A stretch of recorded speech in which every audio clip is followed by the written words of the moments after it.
श्री शिवाय नमस्तुभ्यम। ओम नमः शिवाय। जय श्री कृष्णा। राधे राधे। हर हर महादेव। ओम नमो भगवते वासुदेवाय नमः। जय श्रीमन नारायण। दोस्तों आज हम सुनेंगे श्रावण सोमवार व्रत की कथा।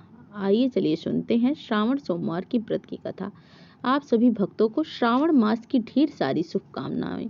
आप सभी के जीवन में भगवान शिव की कृपा से आप सभी को सभी प्रकार के सुख और समृद्धि की प्राप्ति हो। आइए सुनते हैं सोमवार व्रत की पौराणिक कथा। बहुत समय पहले वास्कल नामक गांव में बिंदुक नाम का एक ब्राह्मण रहता था। वह अधर्मी, दुरात्मा और महापापी था। उसकी स्त्री बहुत सुंदर थी। उसका नाम चंचला था। वह सदा उत्तम धर्म का पालन किया करती थी, परंतु बिंदुक वैश्यागामी था। इस तरह कुकर्म करते हुए बहुत समय व्यतीत हो गया। उसकी स्त्री काम से पीड़ित होने पर भी सधर्म नाश के भय से क्लेश सहकर भी काफी समय तक धर्म भ्रष्ट नहीं हुई, परंतु आगे चलकर वह भी अपने दुराचारी पति के आचरण से प्रभावित होकर दुराचारी और अपने धर्म से विमुख हो गई। इस तरह दुराचार में डूबे हुए उन पति पत्नी का बहुत सा समय व्यर्थ ही व्यतीत हो गया।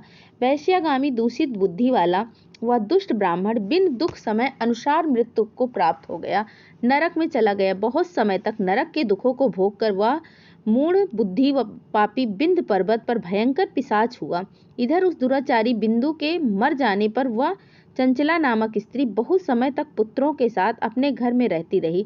पति की मृत्यु के बाद वह भी अपने धर्म से गिरकर पर पुरुषों के संग करने लगी। सती विपत्ति में भी अपने धर्म का पालन करना नहीं छोड़ती। यदि यही तो तप है। कठिन तो होता है, लेकिन इसका फल मीठा होता है। एक दिन देव योग से किसी पुण्य पर्व के आने पर वह अपने भाई बंधुओं के साथ गोकर्ण क्षेत्र में गई। उसने तीर्थ के जल में स्नान किया और बंदी जनों के साथ यहाँ वहाँ घूमने लगी। वह एक देव मंदिर में गई। वहाँ उसने एक ब्राह्मण के मुख से भगवान शिव की परम पवित्र एवं मंगलकारी कथा सुनी। ब्राह्मण कह रहे थे कि जो स्त्रियां व्यभिचार करती हैं, वह मरने के बाद जब यमलोक जाती हैं, तब यमलोक के दूत उन्हें तरह तरह से प्रताड़ना देते हैं कि वह उसके कामांगों को तप्त लौह के डंडों से दागते हैं, तप्त लौह के डंडों से उसका संसर्ग कराते हैं। यह सारे दंड इतनी वेदना देने वाले होते हैं कि जीव पुकार पुकार कर कहता है कि अब वह ऐसा नहीं करेंगे, लेकिन यमदूत उसे छोड़ते नहीं हैं। कर्मों का फल तो सभी को भोगना पड़ता है। देव, ऋषि, मनुष्य सभी इससे बंधे हुए हैं। ब्राह्मण के मुख से यह वैराग्य बढ़ाने वाली कथा को सुनकर चंचला भय से व्याकुल हो गई। कथा समाप्त होने पर सभी लोग वहां से चले गए। तब कथा बाजने वाले ब्राह्मण देवता से चंचला ने कहा कि हे ब्राह्मण, धर्म को न जानने के कारण मेरे द्वारा बहुत बड़ा दुराचार हुआ है। स्वामी, मेरे ऊपर कृपा कर मेरा उद्धार कीजिए। आपके प्रवचन को सुनकर मुझे इस संसार से वैराग्य हो गया है। मुझ मूढ़ चित्त वाली पापनी को धिक्कार है। मैं निंदा की योग्य हूँ। मैं बुरे विषयों में फंसकर अपने धर्म से विमुख हो गई थी। कौन मुझ जैसी मार्ग में मन लगाने वाली पापनी का साथ देगा? जब यमदूत मेरे गले में फंदा डालकर मुझे बांध कर ले जाएंगे और नरक में मेरे शरीर के टुकड़े करेंगे, तब मैं कैसे उन यातनाओं को सहन कर पाऊंगी? मैं सब प्रकार से नष्ट हो गई हूँ, क्योंकि अभी तक मैं हर तरह से पाप में डूबी रही हूँ। हे ब्राह्मण, आप मेरे गुरु हैं, आप ही मेरे माता पिता हैं। मैं आपकी शरण में आई हूँ। मुझ अबला का अब आप उद्धार कीजिए। इस बार विलाप करती हुई चंचला ब्राह्मण देवता के चरणों में गिर पड़ी। तब ब्राह्मण ने उसे कृपा कर पूर्वक उठाया और इस प्रकार कहा कि नारी, तुम सौभाग्यशाली हो जो भगवान शंकर की कृपा से तुमने वैराग्यपूर्ण यह कथा सुनी है और कथा को सुनकर समय से अपनी गलती का एहसास कर लिया है। तुम डरो मत और भगवान शिव की शरण में जाओ। उनकी परम कृपा से तुम्हारे सभी पाप नष्ट हो जाएंगे। मैं तुम्हें भगवान शिव की कथा सहित वह मार्ग बताऊंगा जिसके द्वारा तुम्हें सुख देने वाली उत्तम गति प्राप्त होगी। शिव कथा सुनने से तुम्हारी बुद्धि शुद्ध हो जाएगी और तुम्हें पश्चाताप हुआ है तथा मन में वैराग उत्पन्न हुआ है। पश्चाताप ही पाप करने वाले पापियों के लिए सबसे बड़ा प्रायश्चित है। जो मनुष्य अपने कुकर्म के लिए प्रायश्चित नहीं करता, वह उत्तम गति को नहीं पाता है, परंतु जिसे अपने कुकर्म पर हार्दिक पश्चाताप होता है, वह अवश्य ही उत्तम गति को भागीदार होता है। इसमें कोई शक नहीं है। शुद्ध चित्त में ही भगवान शिव और माता पार्वती का वास होता है। वह शुद्ध आत्मा पुरुष सदाशिव के पद को प्राप्त होता है। इस कथा का श्रवण सभी मनुष्यों के लिए कल्याणकारी है, अतः इसकी आराधना और सेवा करनी चाहिए। हे ब्राह्मण पत्नी, तुम अन्य विषयों से अपने मन को हटाकर भगवान शंकर की इस परम पावन कथा को सुनो। इससे तुम्हारे चित्त की शुद्धि होगी और तुम्हें मोक्ष की प्राप्ति भी होगी। जो मनुष्य निर्मल हृदय से भगवान शिव के चरणों का चिंतन करता है उसकी एक ही जन्म में मुक्ति हो जाती है। यह कहकर वे ब्राह्मण चुप हो गए और उनका हृदय करुणा से भर गए। वे ध्यान से मग्न हो गए। ब्राह्मण का यह उपदेश सुनकर चंचुला के नेत्रों में आनंद के आंसू छा गए। वह हर्ष भरे हृदय से ब्राह्मण देवता के चरणों में गिर गई और हाथ जोड़कर बोली कि मैं कृतार्थ हो गई। हे ब्राह्मण, शिव भक्तों में श्रेष्ठ स्वामिन, आप धन्य हैं। आप परमार्दर्शी हैं और सदा परोपकार में लगी रहते हैं।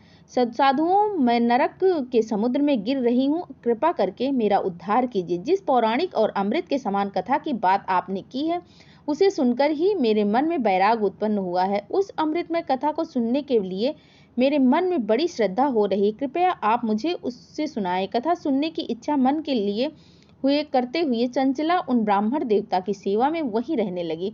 उस कोकर्ण नामक महाक्षेत्र में उन ब्राह्मण देवता के मुख से चंचला भगवान शिव की भक्ति, ज्ञान और वैराग बढ़ाने वाली, मुक्ति देने वाली परम उत्तम कथा सुनकर कृतार्थ हुई। उसका चित्त शुद्ध हो गया। वह अपने हृदय में शिव के सगुण रूप का चिंतन करने लगी। वह सदैव शिव सच्चिदानंदमय स्वरूप का स्मरण करती। इसके बाद अपना समय पूर्ण होने पर चंचुला ने बिना किसी कष्ट के अपना शरीर त्याग दिया। उसे लेने के लिए एक दिव्य विमान वहां पहुंचा। यह विमान शोभा साधनों से सजा हुआ था, शिवगणों से सुशोभित था। चंचुला विमान में से शिवपुरी पहुंची।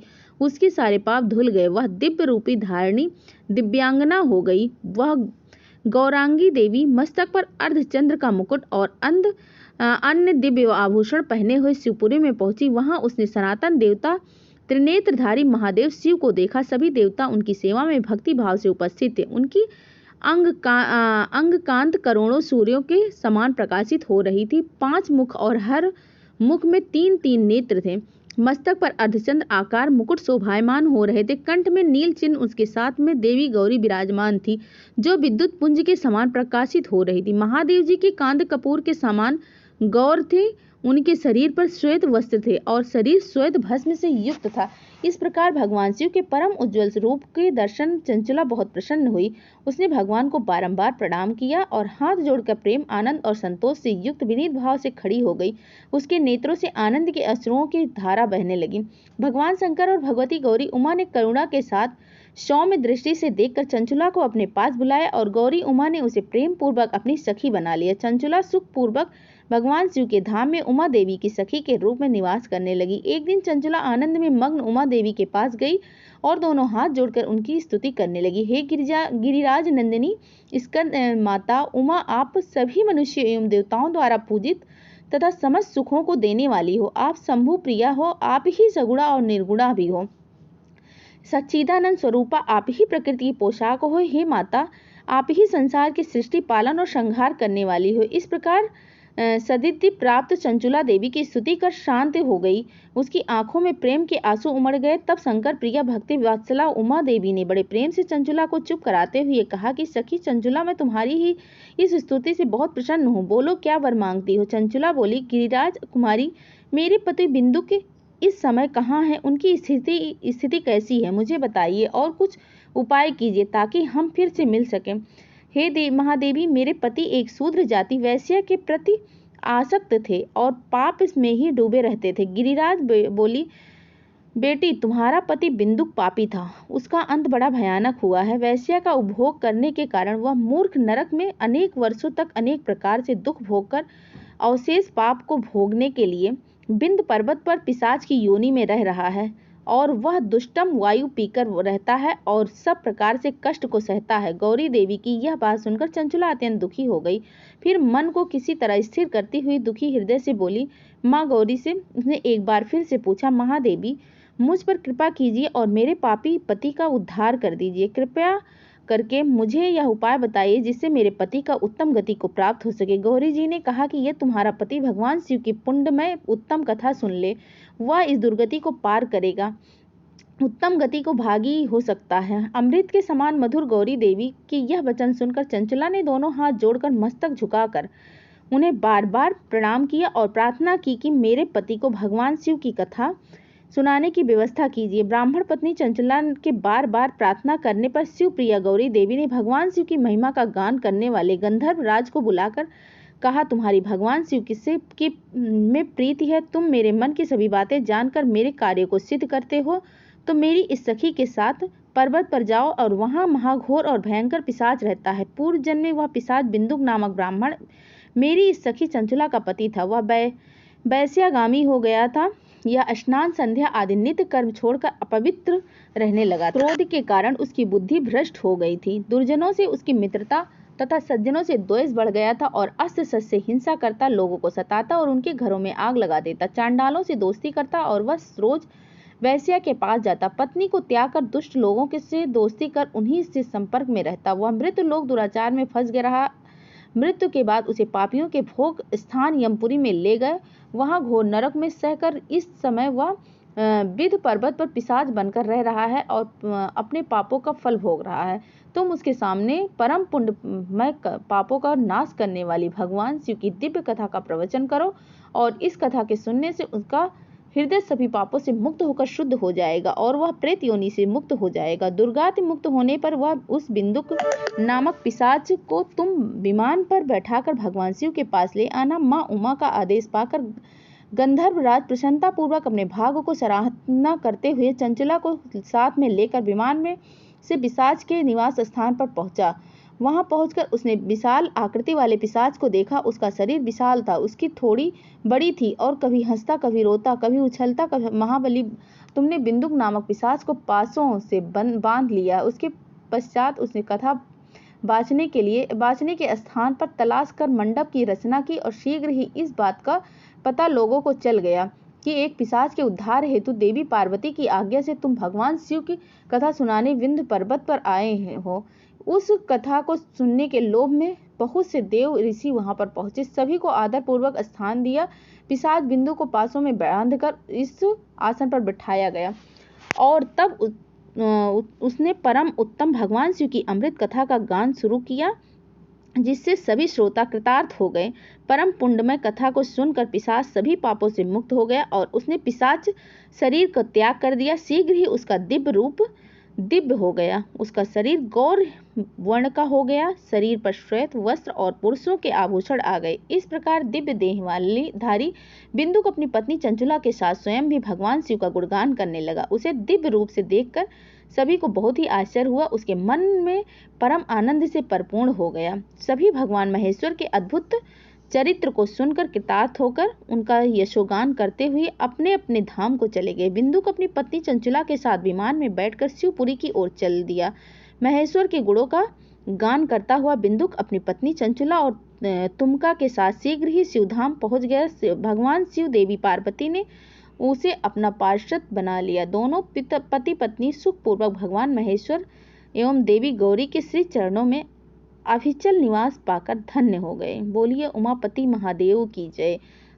तो श्री शिवाय नमस्तुभ्यम। ओम नमः शिवाय। जय श्री कृष्णा। राधे राधे। हर हर महादेव। ओम नमो भगवते वासुदेवाय नमः। जय श्रीमन नारायण।